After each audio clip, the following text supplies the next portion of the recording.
കണ്ടുവരുന്ന കേട്ടുവരുന്ന ഒരു വലിയ പരാജയം. അവരുടെ പഠനപരമായ കാര്യത്തിനകത്ത് നമ്മൾ ഒത്തിരി പ്രാധാന്യം കൊടുക്കുന്നുണ്ട്.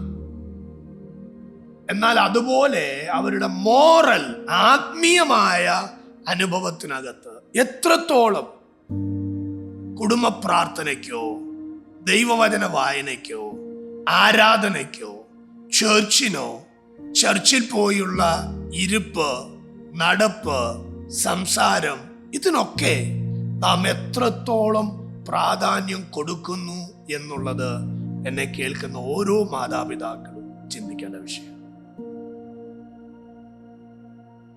ലോകപരമായ ഫ്രണ്ട്ഷിപ്പിന് നമ്മൾ ഒത്തിരി പ്രാധാന്യം കൊടുക്കും.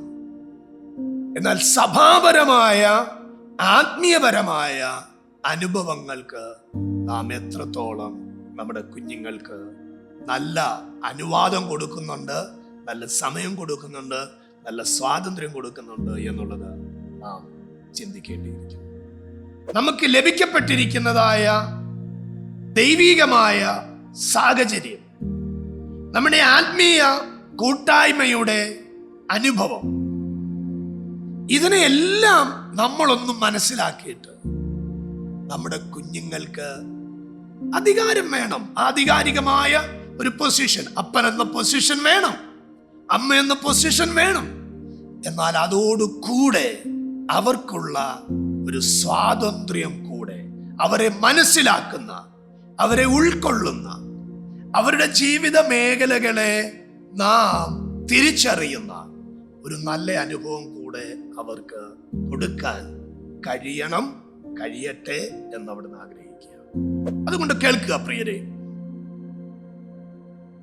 ആധികാരികമായ ഈ ശൈലി നാം തുടരുമ്പോൾ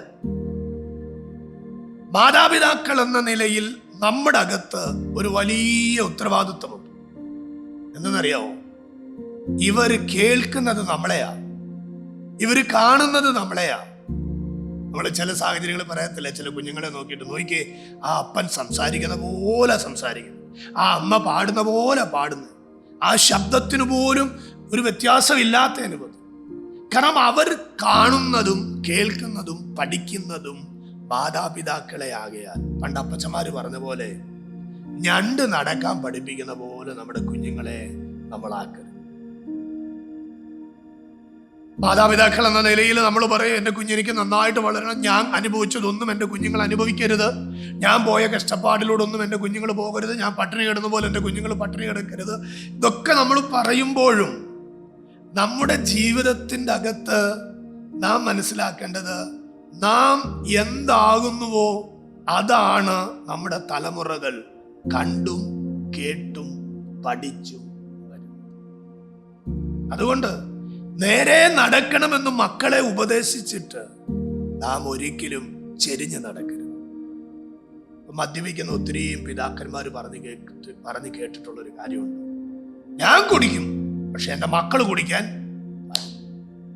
പുകവലിക്കുന്നവർ പറയുന്നുണ്ട്, ഞാൻ വലിക്കും, എന്നെ അതിലാരും കൺട്രോൾ ചെയ്യണ്ട, എന്നെ വിലക്കുന്ന എനിക്കിഷ്ടമല്ല, പക്ഷെ മക്കളെ നോക്കിട്ട് പറയും നിങ്ങൾ ചെയ്യരുത്. മാതാപിതാക്കൾ നമ്മൾ കള്ളം പറയും, പ്രത്യേകിച്ച് ആത്മീയ വിഷയത്തിനകത്ത്. ചർച്ചിൽ പോകാത്തത് എന്താണ് എന്ന് നമ്മൾ ഒരു കള്ളം പാസ്റ്ററോടോ അല്ലെങ്കിൽ സഹവിശ്വാസിയോടോ പറയുമ്പോൾ നമ്മുടെ കുഞ്ഞുങ്ങൾ അത് കേൾക്കുന്നുണ്ടെങ്കിൽ അവർക്ക് ലഭിക്കുന്ന ഏറ്റവും വലിയൊരു നെഗറ്റീവ് ഇമ്പാക്റ്റാണ്. ആത്മീയ വിഷയത്തിൽ പോലും എൻ്റെ മാതാവ്, എൻ്റെ പിതാവ് കള്ളം പറയുന്നു